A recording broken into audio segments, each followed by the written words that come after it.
With the national elections set to take place this year, the South African Rainbow Alliance has officially been registered with the Electoral Commission of South Africa. The party, which is a merger of at least 5 political parties, brings together like-minded political organizations to contest collectively under its presidential candidate, former Johannesburg Speaker Colleen Makhubele. The newly formed political party is said to want to bring God back into schools and society. We speak now to Colleen Makhubele, who is the head of SARA. Sesi aye. Minjani? Thank you. You can see. I sungula maybe and take a look at your political grassroots. How did you enter politics? Look, it was an interesting phenomenon. For me, I started getting the spark of interest when I was the chairperson of the post office. You know, as you would know, I was also fired there. But that gave me a glimpse of the state of our politicians. That was the first thing that hit me. The kind of caliber, the competence that we don't have, the kind of decisions that we are making that are so important to the everyday lives. But I just felt there was lack of clarity as a chairperson who, you know, at the time still busy with my PhD of innovation and technology, and we are trying to digitize the post office turnaround, but you must report to people that really don't understand what is happening. There's been a brain drain in government, people that are not interested really in how to turn around entities, but they are so vested in, and they are benefactors of this corruption. And nobody wants to hear anything except for how does this benefit me. So that really hurt me. When I then, I was fired because I was pushing the clean governance and, you know, really the turnaround strategy that nobody was really willing to receive. I was then appointed after that as the chairperson of the Metropolitan Trading Company, the city of Joburg.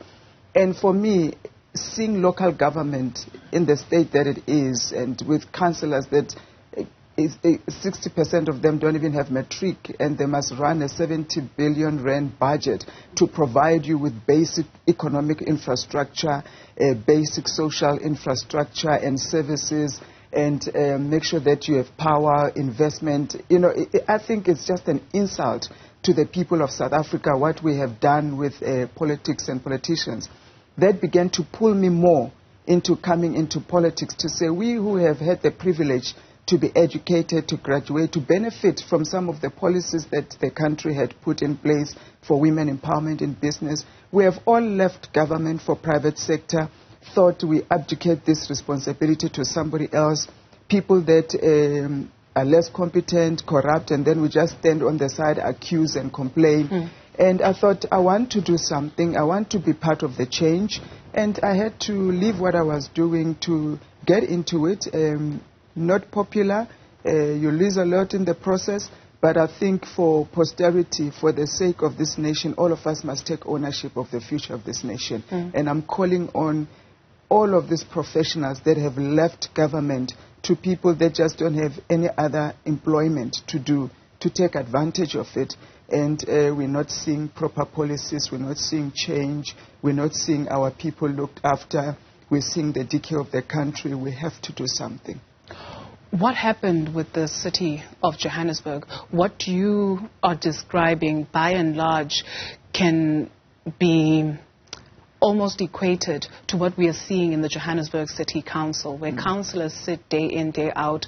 You are more famous for causing a ruckus than making sure that the streets of Johannesburg are clean, that sanitation actually works. You go to the Bree taxi rank, it's water all over. It was raining 2 days ago. That water is there, and that speaks to the issue of sanitation. Litter as well, we'll get into that and how we can take responsibility as South Africans. But what is going on in the Johannesburg City Council? Look, I think at the core of it is we've got the wrong people. We've got the wrong people in the right positions that could make a change, and we have to change that. The city has come to a point where, like the nation itself, we've run out of money, we've run out of ideas of what to do. We've got the wrong people that do not know what to do. And I'm saying wrong people in terms of competence, in terms of character, in terms of the vision that we want for the city of Johannesburg. And until we fix the people issue, and you can only fix it by vote, unfortunately, because we put them there, you know, by our vote through a democratic process.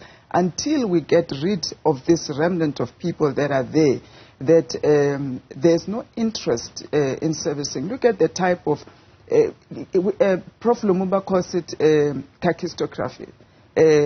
We put the West of us in positions of leadership. Look at how we elect mayors, you know, and you expect the city to change and to produce something other than what the person at the helm of leadership can offer. It's highly impossible, highly impossible. So for me, we have to really look at the people, and this is what SARA is going to be offering, the right people. The policies that we are pushing right now, and you look at the city, you look at the country, and you can generalize it. We are going more to the left. We are departing from policies that are there to create economic growth, create employment, make leaders accountable, and then assist us to redistribute. And I call it gear. That's what SARA is going to be pushing, the new gear. That is what we want. And those people are not inclined in that manner. The policies that the current government is pushing, we don't even know whether they are in the left or, you know, some practical policies of economic growth must be implemented. 3, it's really the focus on this current procurement method that is really has collapsed the pace of the country.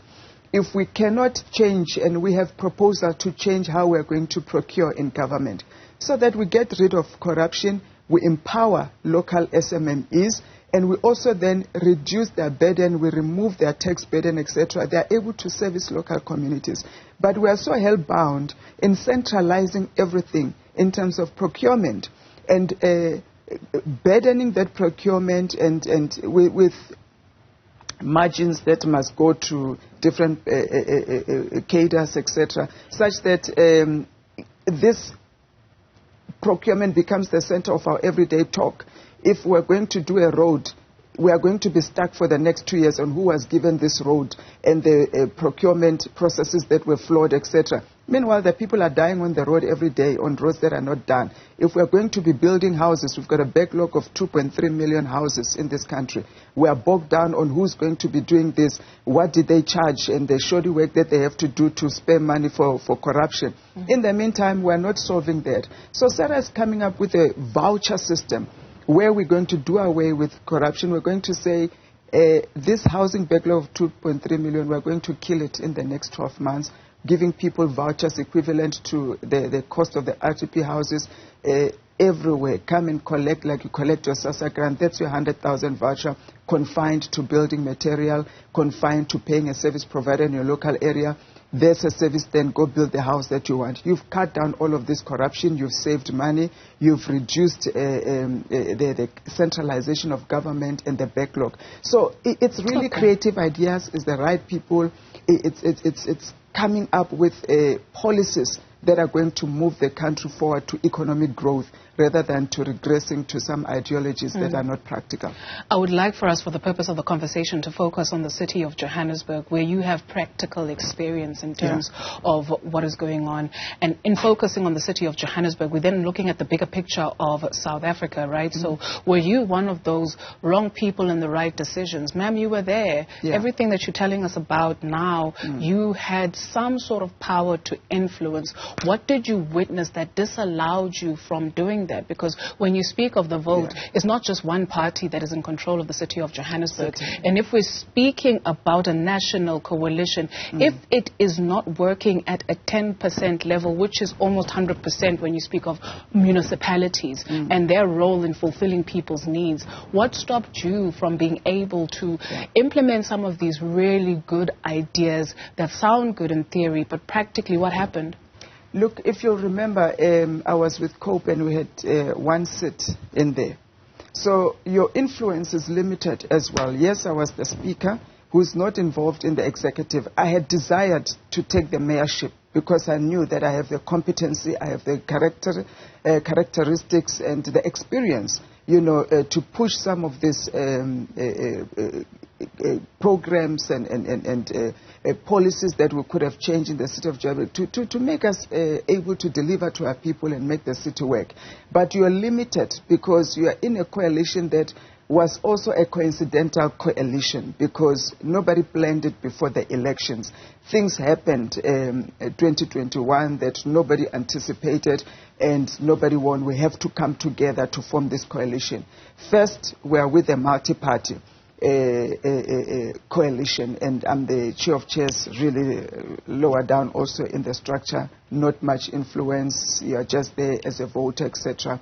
We get frustrated, and now we want to say we want to be part of the change, we want to be at the table. The government of local unity promises that, you know, with the ANC and others, that we sat around the table to say we have to service our people better. Let's reorganize this coalition and make sure that we focus on the people. We get into that coalition. The first thing that happens is that there's fight for power, there's fight for position, and EFF is fighting with the ANC. They don't want to vote for one another. You have to now end up with compromises. And this is what SARA doesn't want to do. That's why we're starting our coalition talks now. Because those compromises have killed the city of Johannesburg. You end up putting the wrong people in the right positions. People that are not competent, not qualified, they do not have the experience.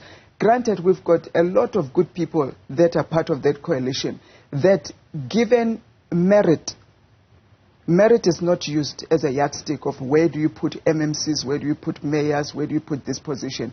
It's a battle of I've got 1 seat more than you, I've got 10 seats more than you, I want to control that, etc. And that's the learning that we cannot afford to take to national government.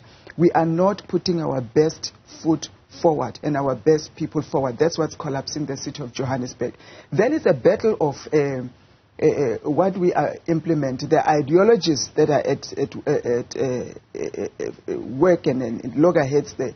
It's real, and it's paralyzing the city, you know, and ANC, EFF, Patriotic Alliance, you see them fighting daily in the public arena. What do you think is happening behind closed doors? So it affects delivery.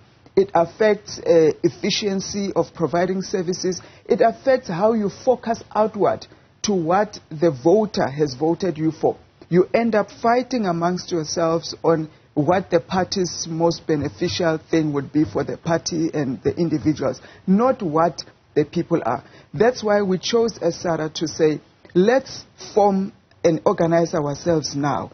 Elect the best of us in leadership now. Bring the like-minded parties now, so that when we have the opportunity to go into government, we already have the vision. That's why I can tell you now we've got a new gear that we have put in place. We've got policies that we know this is what we're going to be pushing forward. We know the people. So those are the learnings that I didn't have much room to implement there, but now, given the opportunity 2024, we'll have room to implement our growth and employment strategy to curb that, accountability of leaders, and redistribution of wealth and grants to our people. To achieve that, it is oftentimes said that he who pays the piper plays the tune through the piper. And so what is your understanding of the relationship between business and politics?